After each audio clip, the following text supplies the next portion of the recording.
Mic check, one, two. Are we live? We are live. We are unlisted. I am gonna go put on.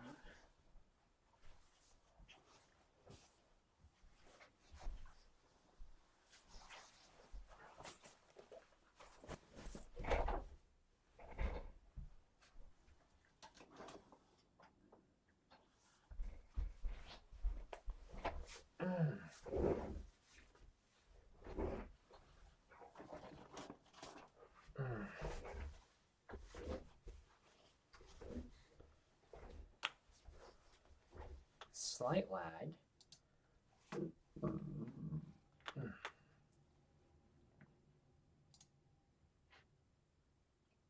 Boom. Here we go. We're live.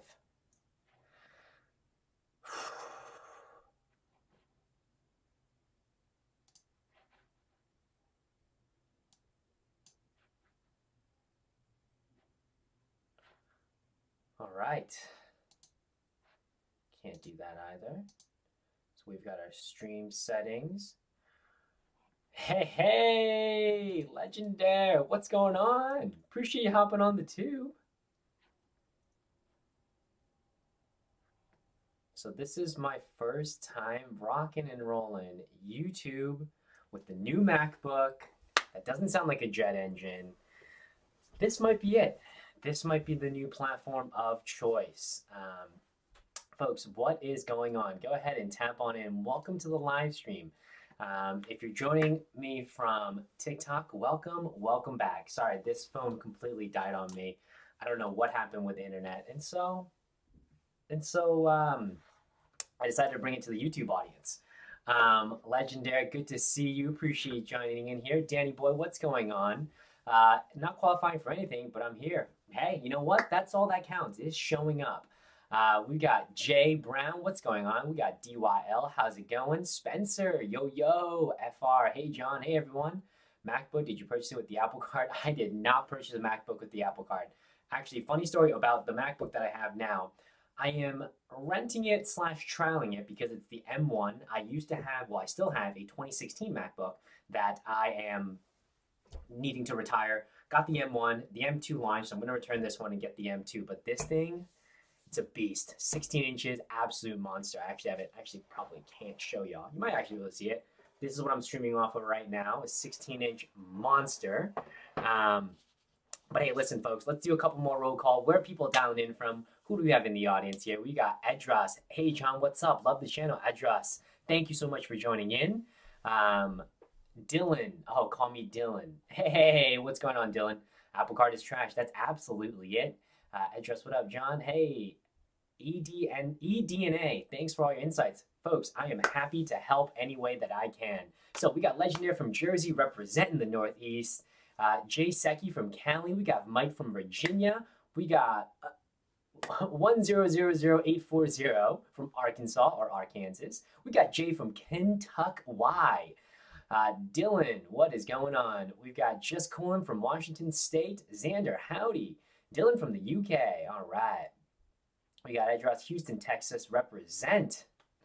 Awesome, folks. Hey, listen. Welcome one and welcome all. So I can't see a ton of analytics on my side because I am streaming. I'm using OBS and then I'm also on YouTube. So if you bear with me as I figure things out. But what I can see is we've got about 31 concurrent users, and worth 31 concurrent users, I'm hoping we can get to at least, let's say, 20 likes. We're at 6 likes now, so if you're thinking, hey, this channel might be something interesting to you, this video might be something of interest to you, tap that little thumb icon just so, hey, we can spread the word. And today we're going to jump right into it. You can see behind me here, I've got my green screen of card offers. This is something I typically do on TikTok, but lo and behold, like, check it out. I got a green screen. I figured it out. I'm streaming on YouTube. So we're going to go ahead and jump into that. For those of you who are new joining us, welcome. My name is John of John's Finance Tips. So in addition to everything that I do on YouTube, I'm also on TikTok. I talk about everything, honestly, that goes from anything that ranges from getting more food at Chipotle to buying your first rental property and everything in between. I've pretty much done it all. Real estate investor, worked in tech, let's see. Yeah, that's largely it about me. But where I got my start was credit cards, and that's what we're going to dive into today with some of the top card offers that I'm scouting for February of 2023, but really just largely for 2023, right? Because, like I said, a lot of you are probably interested in climbing a credit card ladder. A lot of you might be interested in your first, second, or third card, whatever it may be. We're going to go ahead and jump into that. So this is the chart that I have scientifically and rigorously built together of all my favorite categories of cards, whether it be my favorite cards, beginner cards, gas grocery cards. We obviously got, this is mirrored, business, travel, instead of the Apple Card, because we all know the Apple Card is terrible, as well as rent. Cards for rent, which there's really only one of. All right, so if you have comments or questions, feel free to drop them in the comment section down below. We can talk about any of these categories that you guys would be interested in, but I'll kind of open up the floor a little bit now to Q&A as we wait for some more folks to trickle in. And guys, if you are new here, please let me go ahead. Oh, sorry.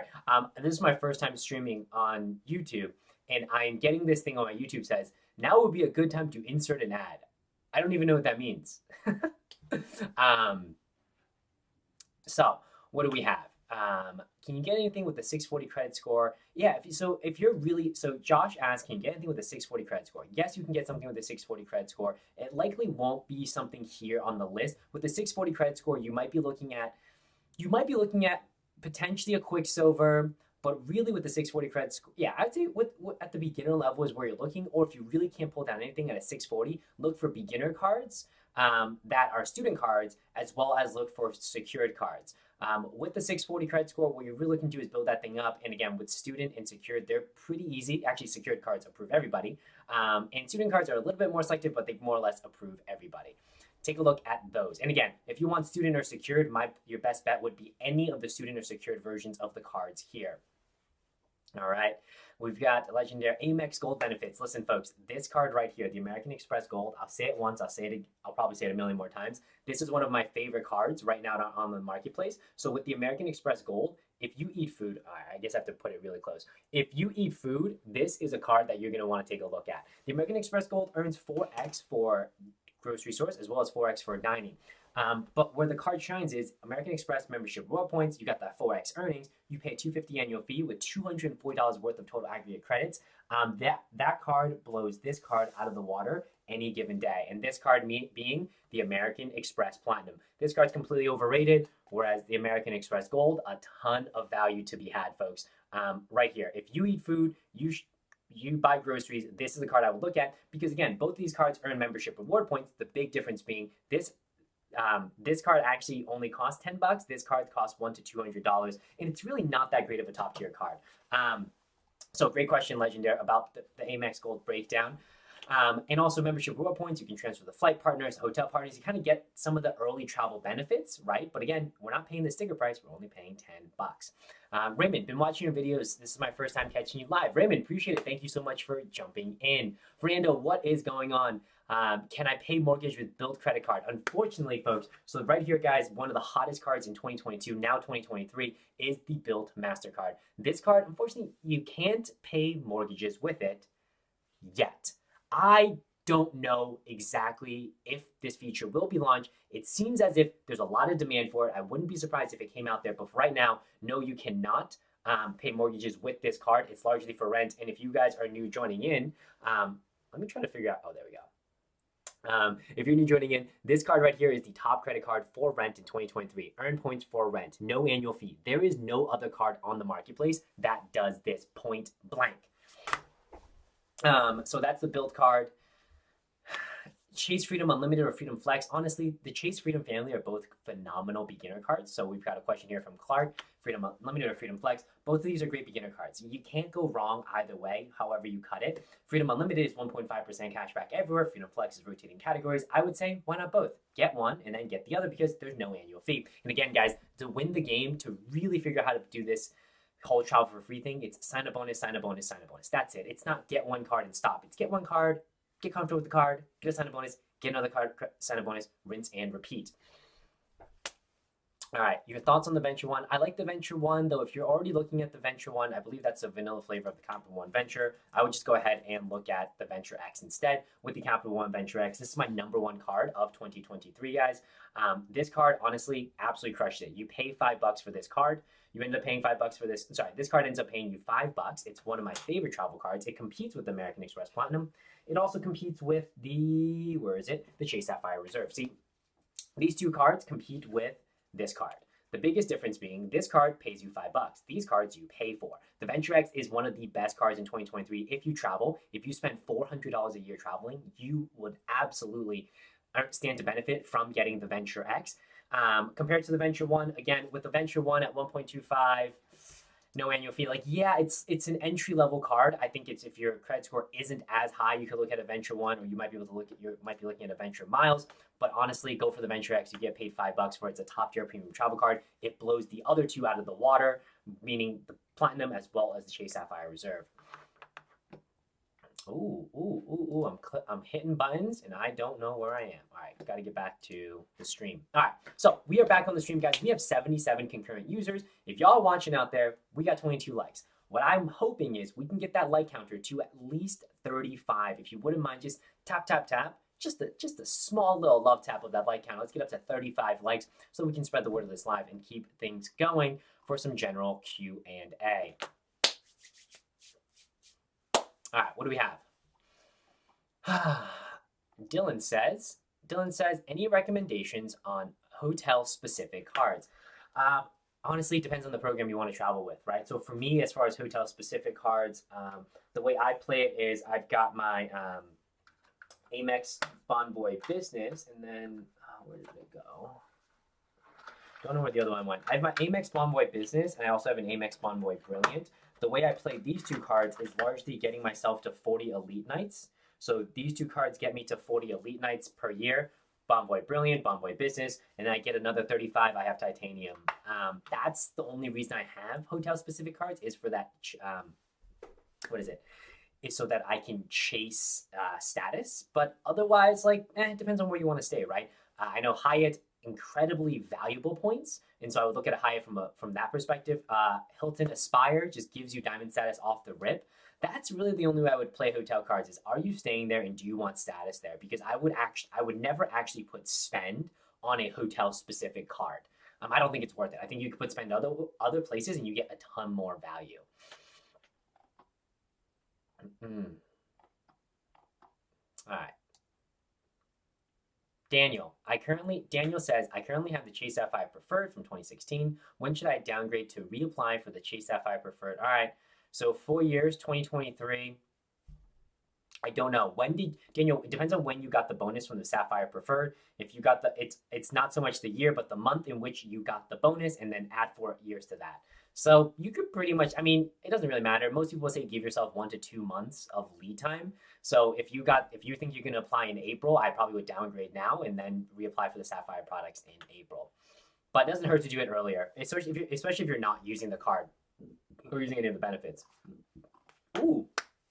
All right, we got people trickling in now. This is great. We got 78 concurrent users. We're at 31 likes. I think we can do better. I think we can definitely get 4 more likes in there. So hey folks, if you're just tapping in, if you're just joining in, feel free to tap that little thumb icon right there. Let's get up to 35 likes, and we'll get the show continuing on the road. So we did a little bit of Q&A. I'm curious, guys, what questions do you have for me in terms of, let's talk about one of these categories, whether it be the favorite, beginner, gas grocery, or 0% APR, business, travel. I mean, we've got categories on categories. What would you like to jump into? And apologize if I can't get to every single Q&A. They are coming rapid fire, and check it out. You don't get what you don't ask for. We just hit 36 likes. Bing!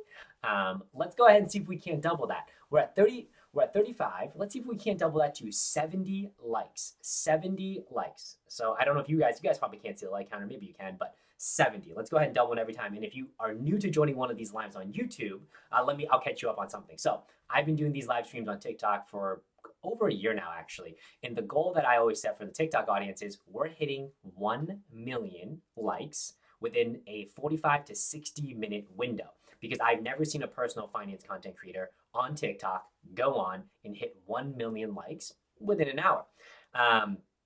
Now, obviously, the audience is going to be different here on YouTube. So I think a million would be a lot. I don't know what the upper bound is, but to give you an example, on TikTok, we double every single time until we hit a million. The highest I've ever gotten is 600,000 or so likes. So we're doubling every time till we hit, I don't know, let's say 1,000. We're doubling every time until we hit 1,000 likes. I like to set some goals for the audience as we sit back and enjoy our time with one another. So we hit 35 likes. Let's go ahead and double that sucker to 70 as the next goal. And now I'm going to go jump into some Q&A, and you guys let me know what kind of category of cards you would like for me to jump into. All right. So, Frank. All right, Frank. Can I pin or whatever? Frank says, I got a mailer for the Amex Business Platinum at 100, at 200. Where did your question go, Frank? Oh, Amex Platinum.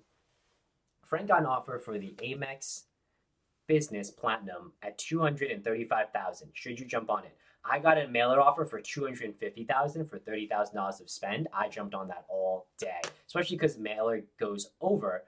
Rather, the mailer doesn't have a limited lifetime. It's unlimited. Doesn't have the lifetime language on it.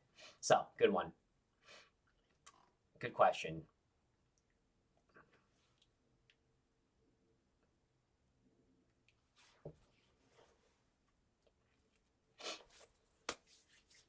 Raymond, I'm 524 now, 424 in August. What card should I get from Chase if I already have the Chase Freedom Unlimited? If you're 424 from Chase, I would jump into business cards. Anyone who's 424 and you kind of understand the game, jump into business cards. Go for the ink. Like, as basically, you want to go for business cards to stay under 424. And then if you like any other personal cards, from any of the banks, I would target that. But not knowing your full breakdown, I'm not entirely sure where to take that.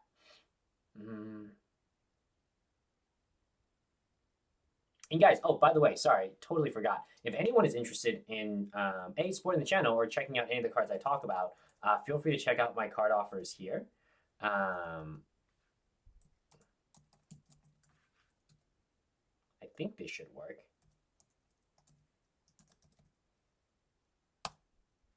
Does that work?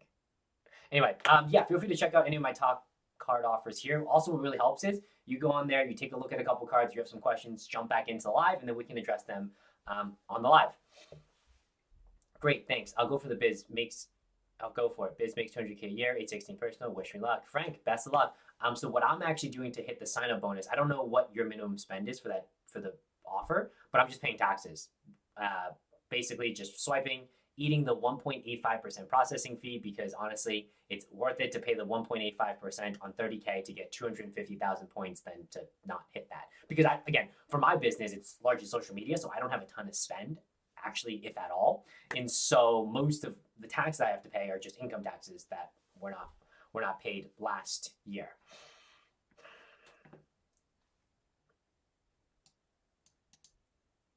All right, Dylan.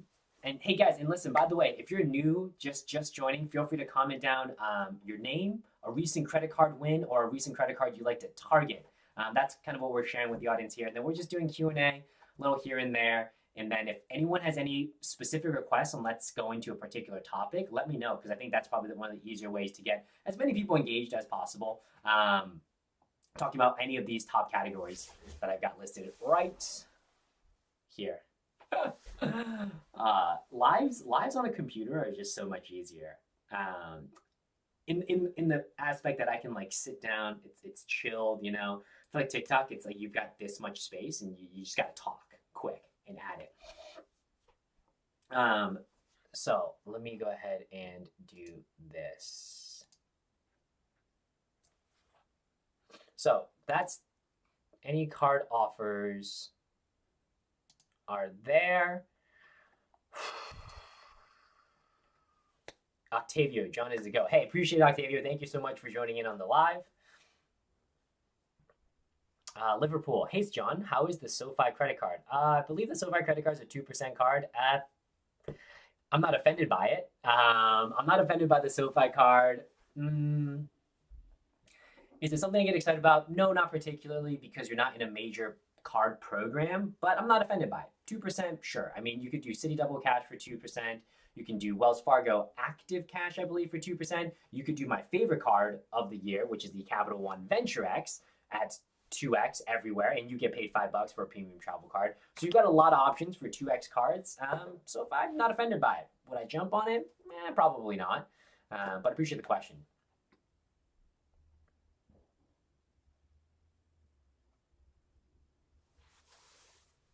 Mm-hmm. All right. Sierra says, I just signed up for the Chase Ink Business Unlimited for $900, but I got a mailer for 150K subs for Amex Platinum with expiration of 3/31. Can I get both? You can absolutely get both. I'm assuming the mailer for 150K sub on the Amex Platinum. Sierra, I'm gonna pin this, or I'll just is the personal side. Yeah, go for both. Just make sure you can hit the minimum spend on both. The Chase Ink $900 sub is gonna be I think it's a 6K spend, and probably your Amex Personal Platinum is probably 4 to 6K.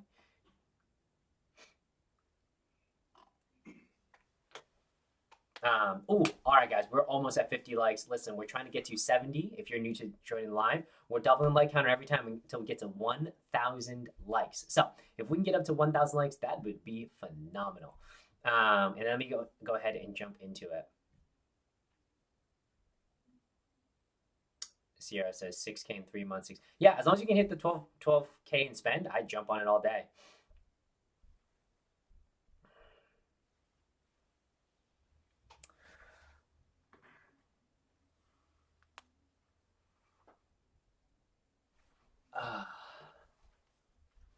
Mojo, new to the channel, currently own a BOA Cash Rewards card and unfortunately an Apple card. Hey, listen, we all start somewhere. I'm not going to fault anyone if you have an Apple card. Okay, listen, Apple crushes their marketing. It's just what bothers me about the Apple card is more so like you're not helping me save money at Apple. You don't give me a sign up bonus. I only buy one thing from you every couple of years. So what's kind of what's the value add? The value add is they've just been aggressively acquiring customers, and that's been about it. But I wouldn't fault anyone if, hey, listen, it was shiny, you got it. So Mojo Vlog says, currently looking at Amex Gold. Yeah, I mean, I'd say you have a solid shot at it. Depending on where your credit score is at, you've got 2 credit cards. If you've been responsible, paying on time, paying in full, your credit score is over at least a 670, 680. I think you have a solid shot in American Express Gold. And folks, the American Express Gold is one of my favorite credit cards for 2023. If you buy groceries and you eat, this is a card you should strongly consider.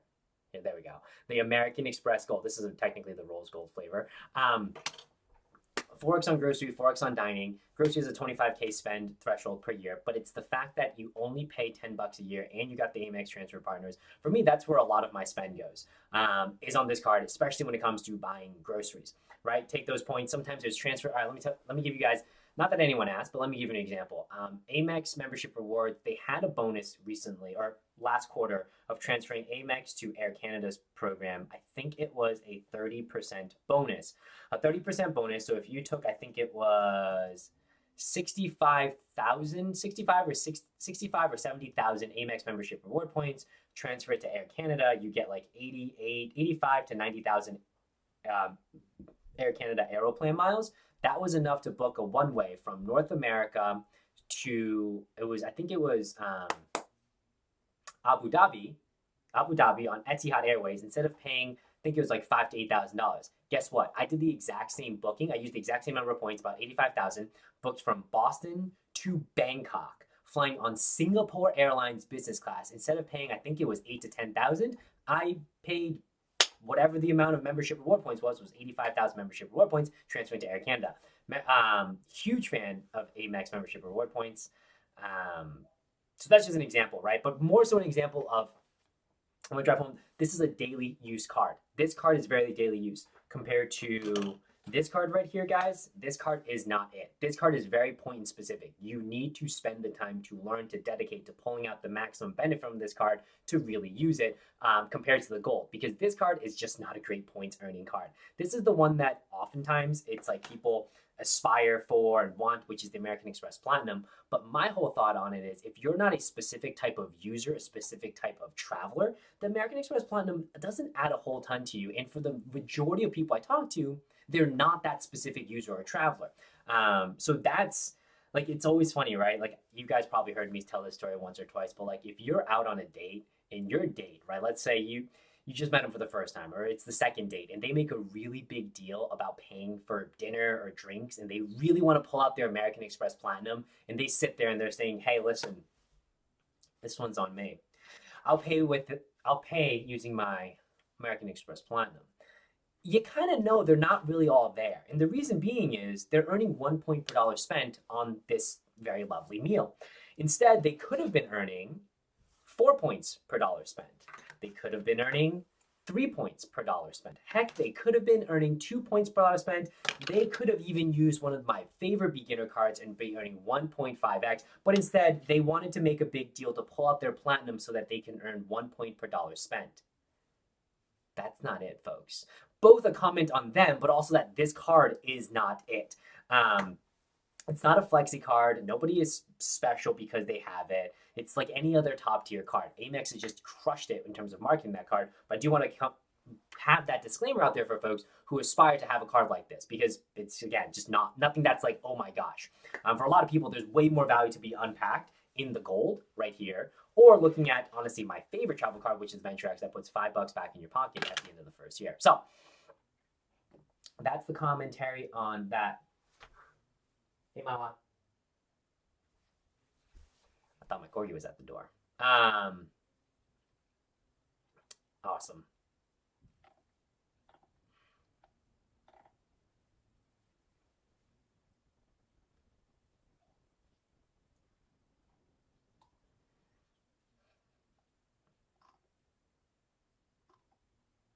Yeah, Ninja said it. Platinum is good for a sign-up bonus, and that's about it. That's exactly it. Like, the play for the platinum for the majority of you out there, get the sign-up bonus, call in year two, say, hey, do you have a retention? If there's no retention, move on. If there's retention, see what the retention is, maybe hang on to it for another year. But the play here is definitely going to be the sign-up bonus. It's definitely for someone who travels to the Centurion lounges. It's someone who is travel heavy and uses the lounge benefits. If you are not that, this is not a card you really keep. It really is just come in, get the sign-up bonus, move on.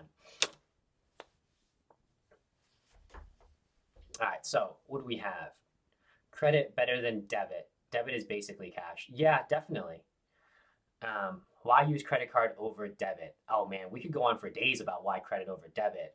The simplest reason is A, building credit. One of the easiest ways to build credit is a credit card. Number two is purchase protection, fraud protection, right? So debit cards have pretty limited fraud protection if you don't notify immediately. I believe your liability, you can be entirely liable for debit fraud if you don't report within 60 days. Some people say, well, how could you know? How could you not report 60 days? Hey, listen, things happen. All credit cards, zero fraud liability. The other thing is with debit card, when there's fraud, it's your money. With credit cards, when it's fraud, it's the bank's money. And guess what? Banks do not like getting defrauded, right? With a credit card, if someone stole this card and they swiped it, they're swiping Capital One's money. Capital One isn't just going to say, "Oh yeah, definitely." No, no, no, no. There's definitely more repercussions on that end, right? And so again, twofold. It's credit building, and then it's going to be the fraud protections. That's largely it. I mean, if you have to use a debit card, the only one that I would recommend and use, and I don't use it as a debit card, I use it to pull cash out, is this one right here. It's the only debit card that I have. This is the Charles Schwab High Yield Investor Checking Account. This card literally is the best ATM card in the world because you can pull money from any ATM anywhere in the world fee-free. That's it. Morgan Stanley has something, Fidelity or TD Ameritrade might have something, but the Schwab is just the most straightforward one to get. Open a Schwab brokerage account, transfer money from a Schwab brokerage account to a high yield investor checking account. There you go.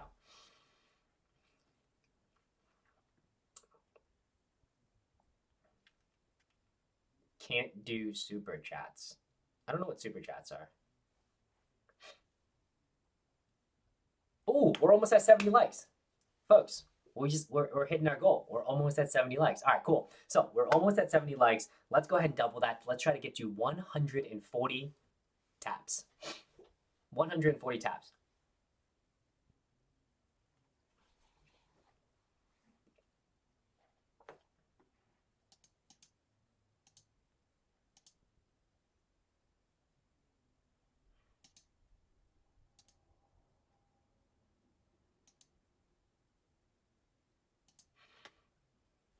Super chat is the YouTube donations. Oh, that's cool. I have no idea.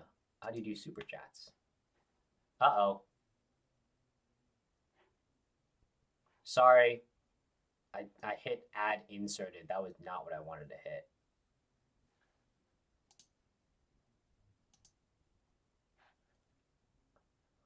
Huh.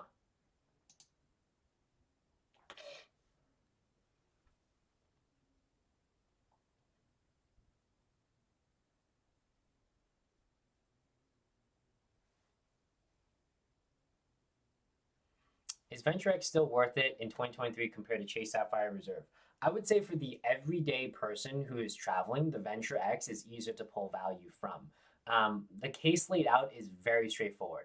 Like, if you are someone obviously heavy in the credit card space, you know what you're doing with transfer partners. Honestly, I'd say probably it's a wash. You can lean more towards Chase depending on how you like to stay, especially from a hotel perspective. But for the person who's coming on here, John, listen, I've got one of these cards. I've got two of these cards. I like to go ahead and get another. I travel a bunch. I spend $400 a year traveling. The Venture X is the simplest card to get going on and to realize value from. See, the thing with the Chase Sapphire Reserve, love my Chase Sapphire Reserve. I still have my Chase Sapphire Reserve. I've had it since 2016. Technically, I closed and reopened it, but I love my Chase Sapphire Reserve. The issue, though, is the fact that it takes a little bit more to pull all the value from, and you still technically pay an annual fee of $250. Some people just simply don't like that.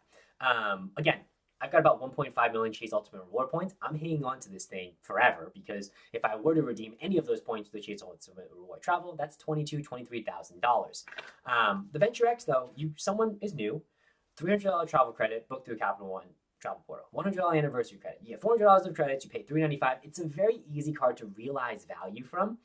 For the everyday travel. And so that's why for me, it's one of my favorite cards to recommend. There are honestly not that many cards that you can come to me and be like, yo, I want a card. What do you recommend? Really, there's just two. There's really just two. It's going to be Built and it's going to be Venture X, right? Because again, guys, you have to think about. I'm getting the sense that a lot of you might be power users, which is awesome, right? Y'all know what you're doing with transfer partners, with hotels, with airlines, right? You understand 524. You kind of get the intricacies of the credit card game. But largely, most people that come into my inbox and kind of ask questions about, oh, what card should I get? They won't do that. Not that they won't do that. There's either no interest, no time. They just want, give me a card recommendation. I want to get on my way. And so there's only two cards that I can be like, yep, these are going to be it. These two right here. Built. You pay rent, earn points for rent. Redeem that for travel, however you want. Done.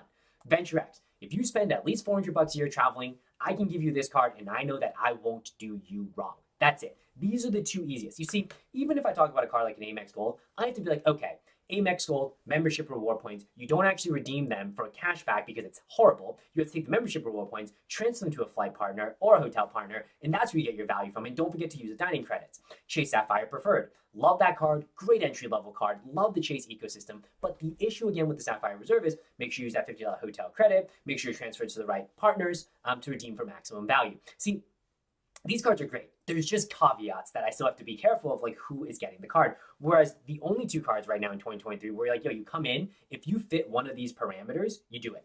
You pay rent, this. You travel, spend $400, this. And I know that I can't do you wrong. We could sit here all day and just, kind of optimize for this trifecta, that trifecta. And I'd love to do that, but I also kind of have to recognize a lot of people, especially in my life, like it's funny, right? Part of the reason I started making YouTube videos was the fact that my friends were sick of me talking about credit cards and travel. They were like, listen, John, that's great that you do that. I don't do that. And then they're like, this is what I actually want. I just want a second card.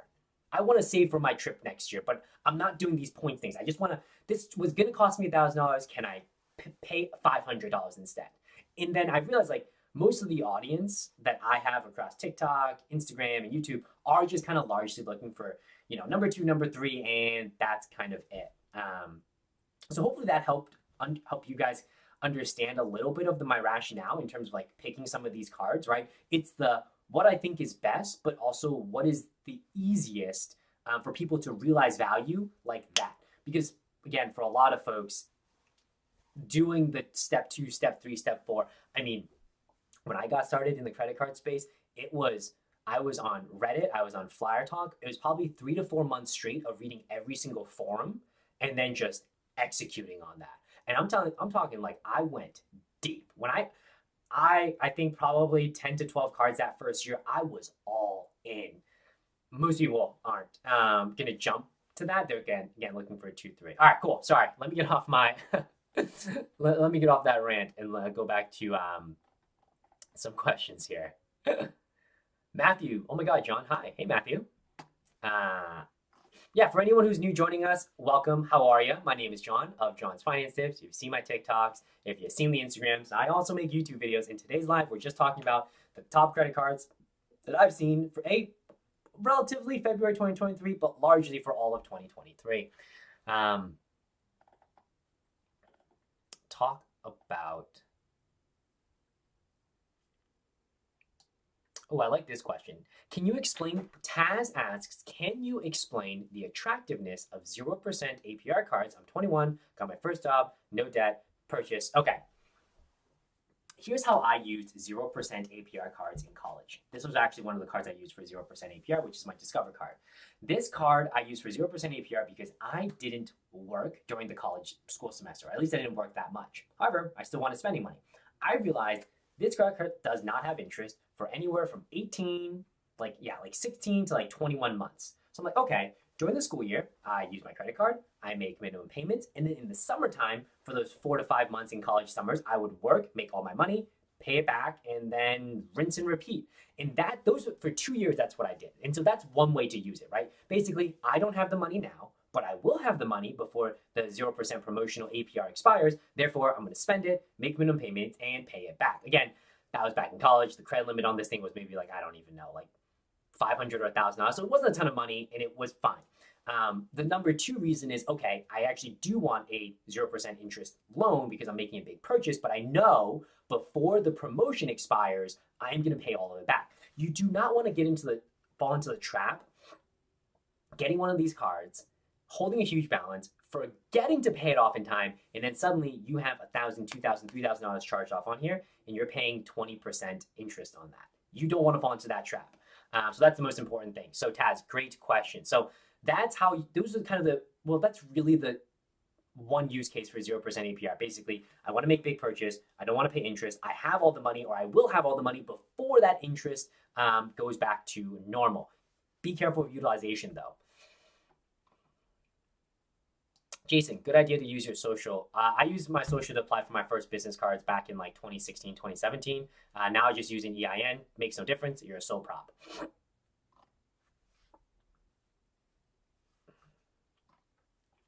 Jacob, he geeking. Yeah, oh, I was geeking big time. All right, sorry, just catching up.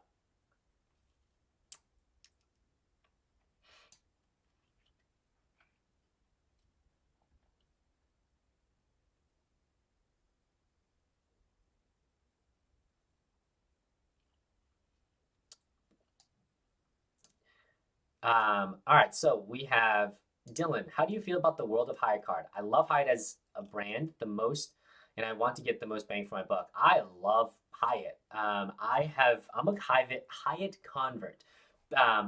So I big time Marriott. Big time Marriott because that's where I've had status for the past 7 years. I've been platinum/titanium. I'm gonna keep going for another 3 years so I can get lifetime platinum.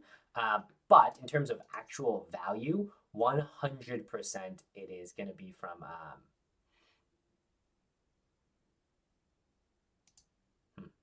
100% it is going to be from, sorry, I'm just checking my emails and getting distracted. Sorry, random fun fact. Not that anyone asked, but I'm starting a newsletter, and I just got an email about the newsletter course that I actually bought.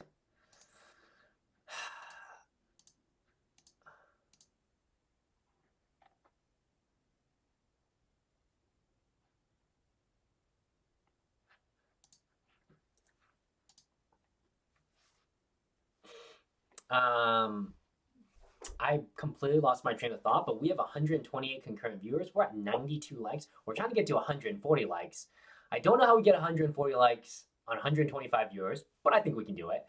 So if you haven't already, guys, come on. Let's go ahead and tap that little thumb icon so we can help spread the good word. And we're going to double every time until we get to 1,000 likes. That is the goal. That's the challenge I'm laying down for the team here. and I'll dive back into some questions.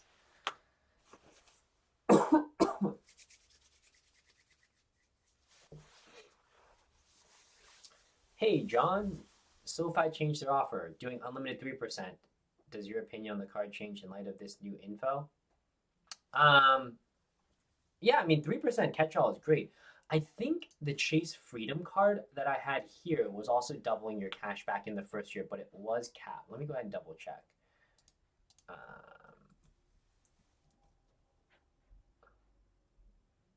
yeah, so I've got this for you, the Freedom Unlimited. I mean, that's my affiliate. If Feel free to use it. I think the public available Chase Freedom offer is 200 for spending 500. But if you want 3% cash back on 20K of spend with Chase, aka earning Chase Ultimate Reward points, you can use that as well.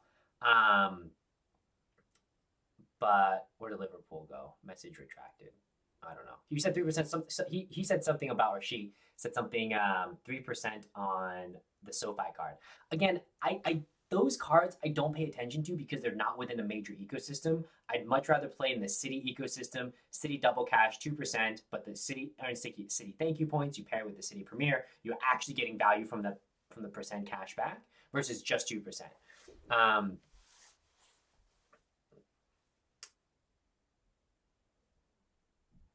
Resleon, yeah. Oh, I think 200 is better than most. But if people are looking for the 3%, as long as you spend more than I think it's like $7,000 or $8,000, the 3% uncapped works out for you. If you're a high spender for whatever reason, if you just want to get a 3% cash back from Chase for all spend.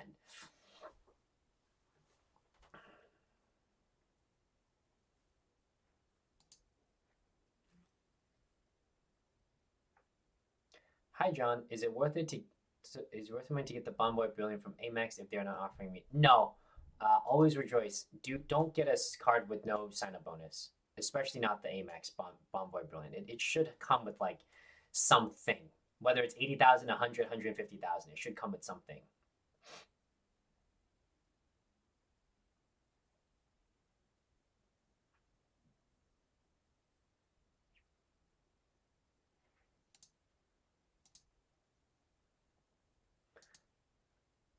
Oh, this has been a great live.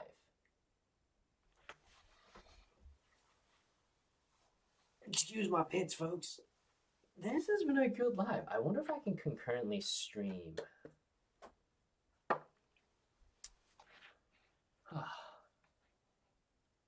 Liverpool. Do I do YouTube full time? I do. It's actually pretty crazy, guys. As of September, content creation is full time. So November of 2020, November of 2021, I did my very first brand deal. Again, this is all TikTok and Instagram. I did my very first brand deal in November. February, I had basically made the same amount of money that I would in an entire year at my regular job. And my regular day job was enterprise software sales. I actually worked for one of the largest software companies in the world, doing just software sales. By what April, I had doubled my take home income, and then September, so not even a year, I was full time doing content creation. It's crazy. I think if I look back and anyone was like, hey man, like what you're gonna do, years from now, you're gonna be a full time content creator making videos on personal finance, making videos on credit cards, on real estate. I would have said absolutely not. I hit the jackpot. I am in enterprise software sales. That's what I'm doing for the rest of my career, and that's it. But now I'm kind of doing this. So it's wild. It's absolutely wild. I can't, yeah, no way I could have written this one in. I mean, to give you guys a bit of a background about kind of how I got started, undergraduate, double majored in bio and psych. I went to pharmacy school. I left pharmacy school because I didn't think pharmacists would make enough money because there's a cap. If you're a retail pharmacist, there's a cap about 150,000. That's your cap. And so I went to pharma sales. I did that for 2 years for one of the largest pharmaceutical companies in the world. And that was fun, but I realized there was kind of a cap there as well, like 180 to 200K after like a very long career. And I'm like, well, if I'm going to sell, I want to make more money than this cap. So then I went from that to tech sales, and that's where I spent most of my career, 5 6 years in tech sales. When I fully wrapped, by the time I had left, I was at 250K package, and so I needed to make sure that social media could sustain that and some for me to leave. Um, yeah, and that's kind of how I ended up doing what I'm doing now, actually. It's kind of always been, I guess, a series of calculated steps. When I left pharmacy school, going to pharma sales, I was like, oh boy, bit of a step backwards because I have to obviously build up to what a pharmacist could have earned upon graduation. When I went from pharma sales to tech, I had to take a step back because I'd never done tech sales. And then when I went from tech sales to this, I had to make sure, yeah, this income is going to be sufficient, if not more. And luckily, I didn't have to step back because it was, oh man, I'd probably have done 6x, six, yeah, 5 to 6x what my regular W-2 job would have been. So sorry, I totally tangented there. Um,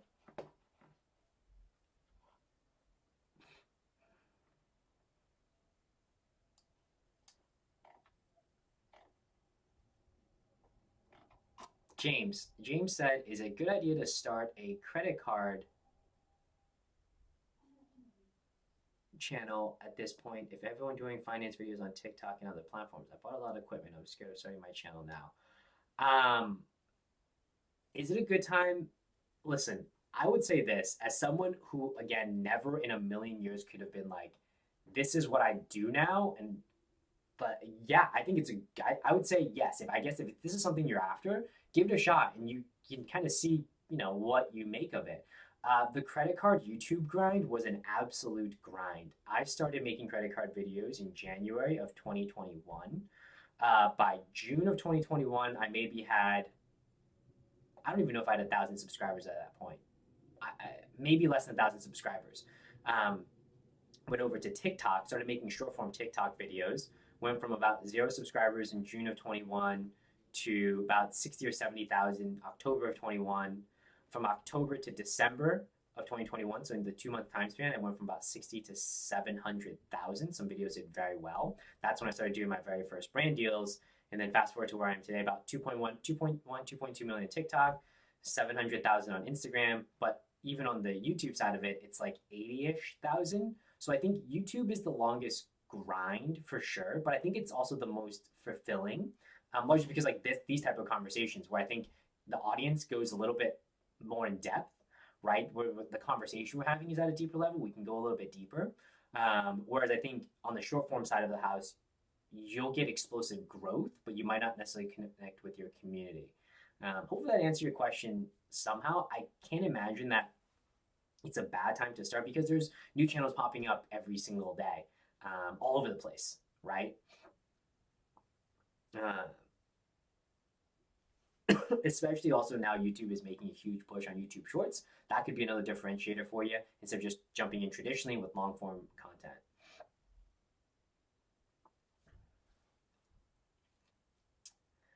What's the best credit card to get started, gain credit, 18, last year of high school?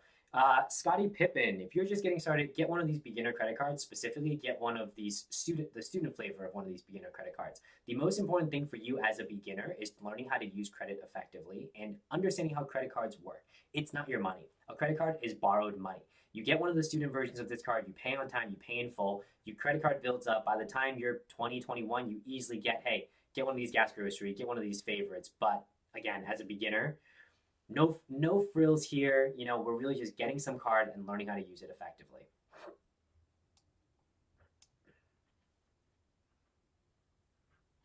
Enterprise software sales, where at? SAP was where I was at.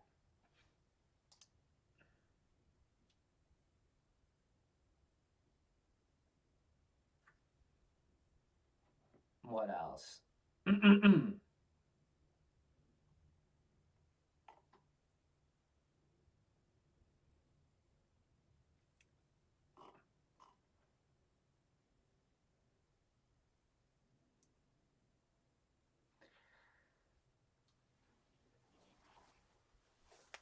Oh,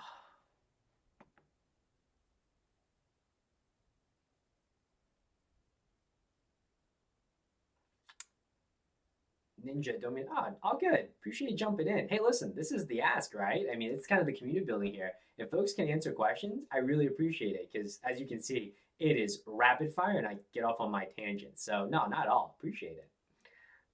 Matthew, love your lives. Please don't stop. I will allow you to get answers out for questions that aren't worth making a video for. Oh yeah. Any thoughts on the United Airlines credit card lineup? Thoughts on the United Airlines credit card lineup? I will say, folks, a comment on United Airlines. So this year I earned Star Alliance Gold. All right. So for people who don't understand, who might not know, United Airlines, Delta, American all have their kind of business class lounges domestically in the United States. If you want to access a United Airlines business class lounge, basically it's called the United Club Lounges. You can either A, buy membership, um, B, have one of their credit cards, a top tier credit card, or C, is you fly a ton with them. However, if you earn top tier United status with United, you cannot access the United Airlines business class lounges when you fly domestically. However, if you earn top tier status with one of their partners, you can access the United Airlines business class lounges flying domestically.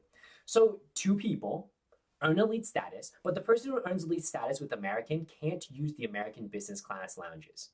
It's literally the stupidest thing I've ever heard. And I called them specifically to ask that. And the person on the other line was like, oh, well, if you fly with a partner, you're not earning elite miles with United. And I'm like, yeah, but if I fly with you and I earn elite status, I can't use your business class lounges. Anyway, I'm not going to bore you. This is just what I did. Instead of crediting my miles to United, I did two flights this year to Australia, round trip. So Boston to Sydney, Sydney back, Boston to Sydney back. And then I did one more flight from Boston to New York just for status. I earned Star Alliance Gold with Asiana Airlines, which is a partner of United. They're in the Star Alliance group. And because I have Star Alliance Gold from Asiana, I can access the United business class lounges when I fly domestically without flying in business or whatever when I fly United. If I did the same thing with United, no access. It's literally the stupidest thing I've ever heard of, but that's what I did. So I flew United and I credited all my miles to Asiana because the flights I took from Boston to Sydney, Sydney back, they were all United flights. I just didn't credit them to United Airlines. Hopefully that helps.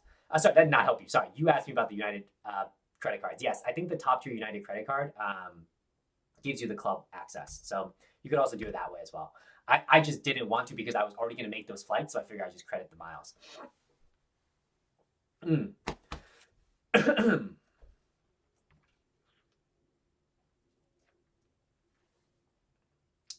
I've been trying to get your thoughts in United for so long. Yeah, I mean, United Chase. Thing is, I would go for the United. I actually do like United Miles. They offer some decent flexibility in economy.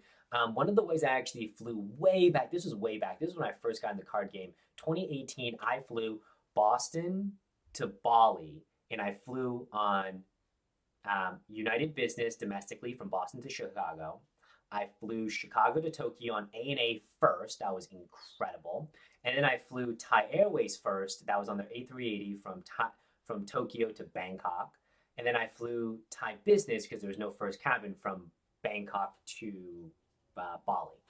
That was wild. That was 110,000 United Airlines miles for that entire one way. And I got to experience two international firsts and then two international business class seats. So basically four different products. Now, for someone who likes planes and flying, that was cool. You might be like, that's way too much flying. You literally had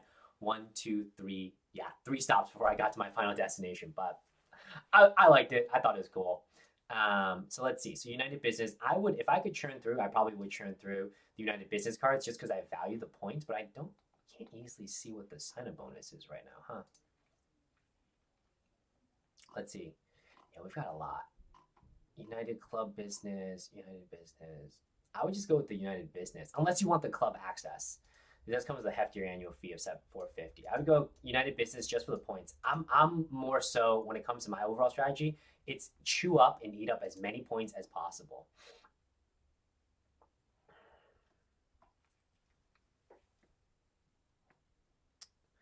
Bonvoy Brilliant, Amex Gold, but I worried I may not get the 795,000.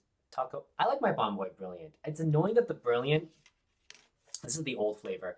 It's annoying that the Brilliant got the credit. It's $300 Marriott credit taken away. Now it's $300 of dining credit split out evenly. But I do like my Bonvoy Brilliant. Largely, again, this is for chasing Marriott status. 25 elite nights. Stacked it with my business Marriott card. So get 40 elite nights. Got to spend 35. Reminds me I should book 12th night somewhere because Marriott's doing a double challenge. Mm-mm.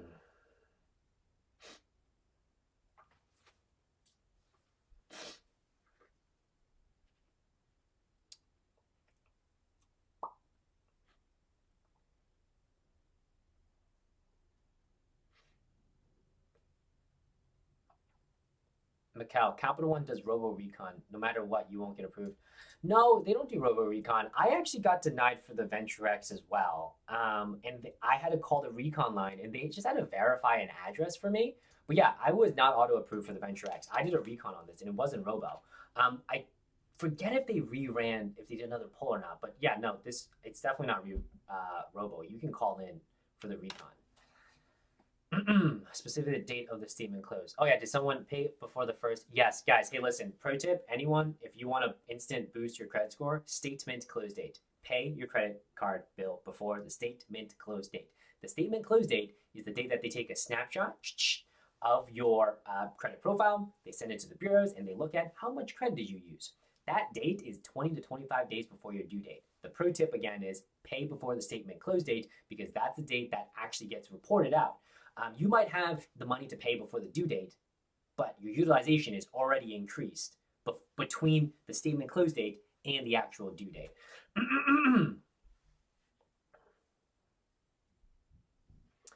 Government bill shutting points down. Oh no, that bill thing died like in committee last year. That was a yeah, they tried, but no, because they couldn't get. I think it was going to impact. I forget who it was going to impact. It was going to be more than points and miles people, but no, that bill is completely dead.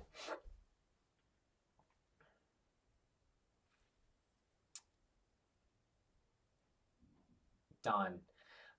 Yeah, so the statement close date is basically the dates, like the range in which, okay, you're actually spending money. The day that it closes, then it's like, okay, you have 20 to 25 days from when it closes to actually make your payment. And so the day that it closes is when that data gets sent to the bureaus, and the bureaus are saying, oh look, Don is using, I don't know, 50% of his available credit, even though, right, in this period you spend, in this period you pay, even though you fully intend to pay everything off, for the period that you spend here, there's a bit of a lag, right? So let's say you have a $2,000 credit limit, you spent $1,000 on the statement close date. Okay, the bureau see that you spent 50% of your available credit, even though between the statement close date and the due date, you're going to pay it all off. Hopefully that helps. Denied for denied bonus. Denied bonus. Denied bonus. Huh.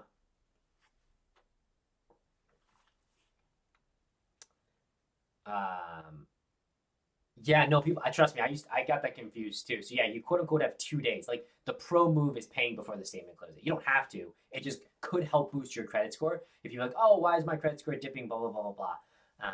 By reducing your utilization. Mm.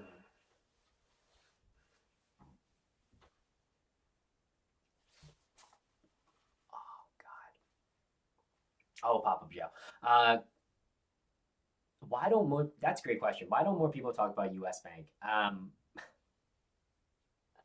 I literally, I'll be the first one to admit I do not talk about U.S. Bank. I don't look in that direction because way back when the Chase Sapphire Reserve was launched, U.S. Bank 2017, 2018 might have launched their Altitude Reserve, and that thing had a high sign-up bonus. But I remember you had to have a banking relationship with U.S. Bank, um, and so I just never looked in that direction since. Um, that's really the only reason why. Like and because of that, I've never really looked at a lot of their cards. For me, it's probably going to be the fact that they don't have transfer partners. Without transfer partners, it just isn't. Again, for me specifically, because I like traveling, flying in the front of the cabin, it's not that attractive to look at. But let's go ahead and take a look. What does U.S. Bank got? Bank Altitude Go, Forex on dining takeout. Whoa! So actually, these are pretty solid on a pure cashback play. Yeah. So these cards I'd say would be a pure cashback play. So actually there might be some channels that largely talk specifically about like very geared towards cashback, and they probably talk about these cards. But I can tell you why. I don't talk about them because there's no point transfer for me. There's no points transfer for me, and I don't like spending money. Because I don't like spending money, a lot of the optimizing for this, that, and getting the most, it's not applicable. It's for again for me this year. It's sign up bonuses. So these are the three that I got last month. BOA, Alaska Airlines, business, Aviator, business, and then and then the business platinum. These are the three I got this month. Actually, oh, I just had a YouTube video come out. Wait, did it schedule? I think I just had a YouTube video come out. And then what I'm targeting for the rest of the year is going to be Barclay JetBlue business, Barclay Hawaiian business, another one or two ink cards, and then any other business cards that seem interesting. But it's purely a sign-up bonus play at this point for me. A sign-up bonus play. And yeah.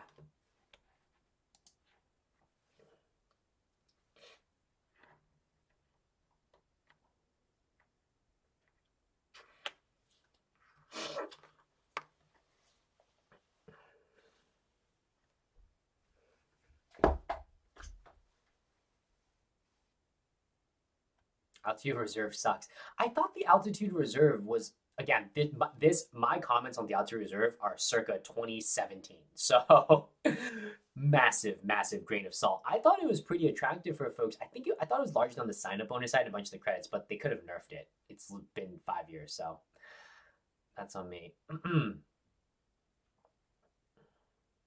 Glenn, gold or Venture X first? Why not both if you can assign a bonus? But if you're traveling a ton, I go Venture X first. And if you're not, I mean, you could go gold, but I say why not both? But 4K and 4K, so it's 8K spend. This might give you 6 months total. Have I been on for an hour? Oh, I have. Folks, I have been on for an hour. I appreciate all y'all joining me. This has been a great live. I just made a video on business cards. Feel free to check that out. And I will catch you all next time. Although before I let you all go, quick question. Can I ask a poll here? Did you find my channel through long form videos or through short form videos? How did you find my channel? So I'm going to say regular YouTube or short form. And then I'm going to ask. And you guys can vote. If y'all wouldn't mind, give me a quick vote. In short form would be shorts, would be TikTok, would be Instagram. Like, I'm very curious, actually.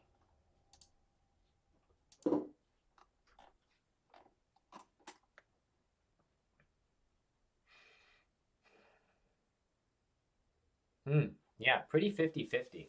Okay. Just curious. I mean, more than anything, I'm debating on whether I want to continue posting on shorts or just do long form. And also, I guess you guys are here, I might as well share. Over time, you're going to see that more of my content is we're going to still do credit cards, but we're going to go more broadly personal finance. Largely because like on the day-to-day, a lot of my short form content is more broadly applicable to personal finance. So bear with me as we introduce some new top content onto the channel. I think what I want to do is definitely more real estate content. I'm a big time, proponent of real estate. I'm a real estate investor. We've got 3 properties, hopefully looking for number 4. Looking at real estate, obviously side hustles, investing. But yeah, that's where that's where I want to go. We're still going to keep the What Card Wednesday segments on Wednesday. But I think the second video of the week is going to go more personal finance. So I appreciate y'all bearing with me. So in terms of voting, it looks like, all right, 60% regular, 40% short form. Interesting.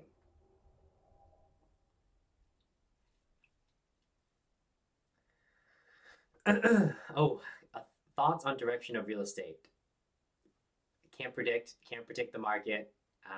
But all I can say is I'm looking to buy this year, and I will buy property number 4. Last year, people asked me what the market was going to do. I was like, I don't know. I'm going to buy property number three, and that's what I did. I bought property number three, and so this year I'm gonna go buy property number four. As an investor, I think it's a little bit easier taking a look at the market, right? Real estate market, because yes, interest rates suck, but you could always refi.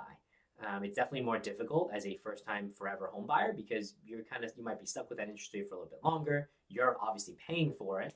So it's a different calculation there. But as an investor, yes, I will buy something this year. Just like I did the year before and the year before that. It's kind of been a roll of one a year, which has worked out pretty solid actually. Pretty solid for me. So that's my commentary on real estate. If you're an investor, I'd say, and it's I think the funny thing is, right? People are like, oh, I'm going to wait for the market to cool. I'm going to save money. But the funny and ironic thing about that, of waiting for the market to cool and you want to save money, is when the market has cooled and you're ready to jump back in, every single institutional player has done the exact same thing. Whoa, this is really lagged.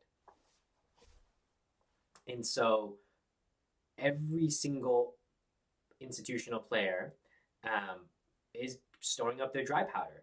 And so when you think it's time to go in, everyone's already in. So then it's not like prices are going to stay suppressed. So I guess in terms of, is it a good time? Isn't it? Wow, this is so delayed. Wait, I'm so confused now.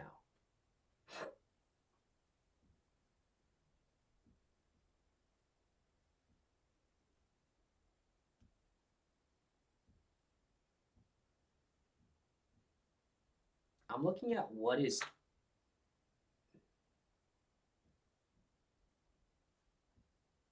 I'm just so confused how real time or not real time this is. Because I'm looking at my actual feed and I'm looking at what I think is going out to YouTube, but I'm also looking at your comments. Your comments, this is just trippy. Your comments make me feel like it's more live. Maybe I do need to, than the video. Because in the video, oh, I don't even know. All right, you know what? Let me do this. Comment peanut butter the minute you hear it. The minute you hear peanut butter, comment peanut butter.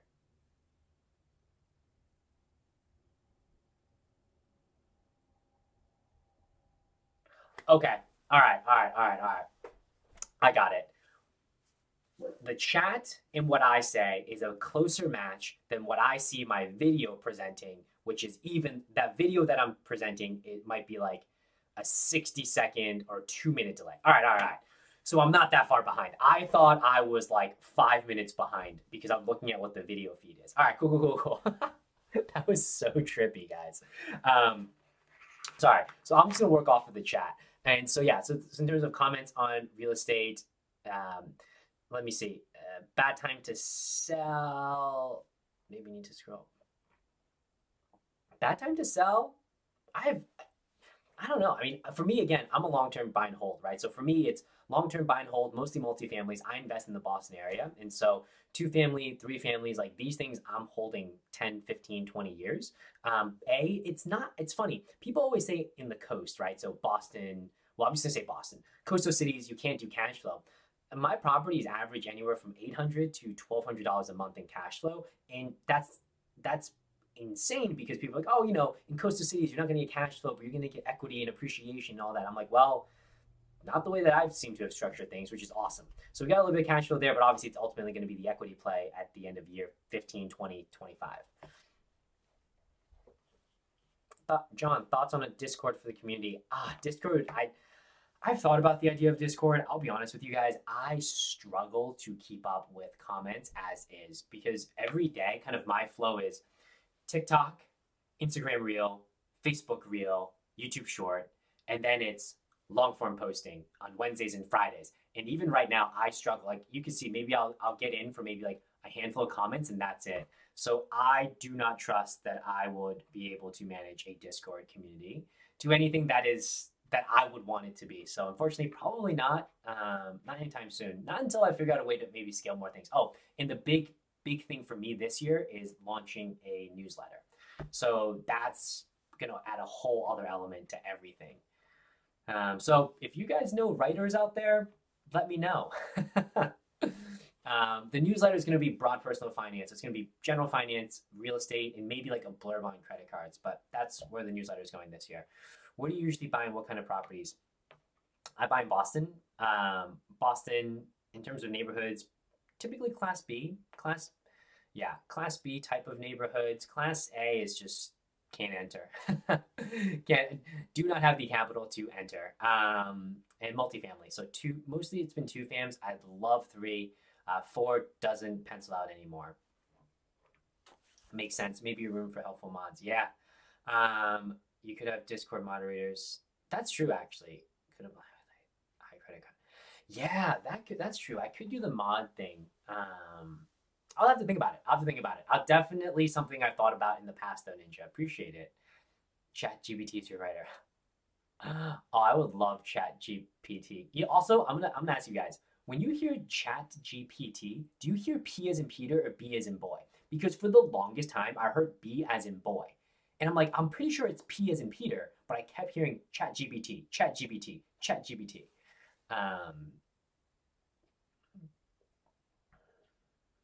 Sierra, are you friends with other people in the credit card community? Max, Miles, and Points. Yeah, I know Max.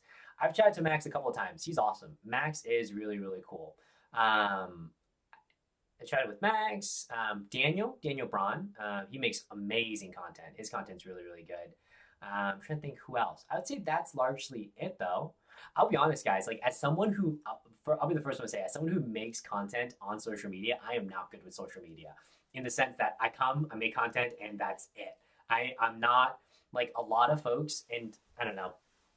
It's just me. I think a lot of creators like have always been, I've always wanted to create, kind of known that they wanted to create. I think for me, it was largely I think this is interesting. I had to get into credit cards out of necessity because my girlfriend, now fiance at the time, lived in Sydney. So I had to basically say, okay, if I'm going to make a long distance relationship work between Boston and Sydney, Australia, I'm going to have to make it more affordable. And so how do I make that more affordable? I have to use credit card miles and points so that I don't have to pay $1,000 every 2 to 3 months for a ticket. And so it was out of necessity I got into credit cards. And then it was, oh, this is kind of interesting. Let me talk to people about it. And people were like, dude, I don't want to hear about it. I'm like, okay, well, where else can I go? The internet. And I got into content creation specifically actually from friends holding me accountable because in 2021, we all set group goals. People set goals for promotions. People set goals for side hustles. People set goals for buying real estate. And it's with I guess, 5 other friends that my goal was, okay, one of my side hustles is I want to make videos on YouTube. And that's actually how I got into content creation, was kind of like, hey, listen, I don't want to be the guy who shows up and be like, I didn't do anything. And it's really cool, actually. People got promotions, people bought houses, people moved. Actually, one of my friends, really good friends in the group, her name is Maggie, and she started a DIY page, and that's been taking off on Instagram called Finding Maggie May. So it's really cool just seeing like everyone was like, oh yeah, I've got this goal, that goal. And then like throughout the past 2 years, everyone has been hitting their targets, and we meet every 6 months to talk about our goals. Yeah, sorry, I don't even know what the question was. Oh, do you know content creators? And I was like, yeah, I'm not that into social media. So most of the people that I've met have been on the TikTok side. So a lot of TikTok creators, New Money Nate or Nate New Money. You guys might know Vincent Chan. I've connected Vincent a bunch actually. He's local, right in New York down here. Your Rich BFF on the short form side. I think I know a lot of the short form finance content creators and not as much on the YouTube side. Mm.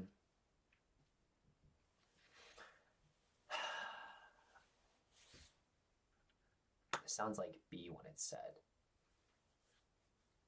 I don't know what B is. There's other Discords out there for YouTubers. You'd be surprised how much you can learn from them. Nice, nice.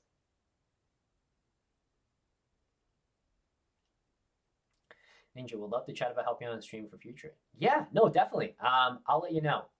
Still figuring out how I want to take the streaming game as well because now that I finally got a computer that can run streams, this is probably my second YouTube stream, probably second or third. A lot of them have been on short form, so TikTok and Instagram. It's just easier to get up and going. But yeah, absolutely. Appreciate you jumping in and handling all those questions. Awesome, folks. I do need to get going. It is 4:30 local time. It is almost quitting time. I do need to get Oh, some sponsor deliverables back. But I appreciate everyone for joining, for coming in, asking questions. Ninja, thank you for taking down some of those questions. I really, really appreciate it. Hope everyone has a wonderful Wednesday. Let's get through this hump day, and I will catch you all probably tomorrow. Awesome, folks. I'm rolling. Be easy. Peace.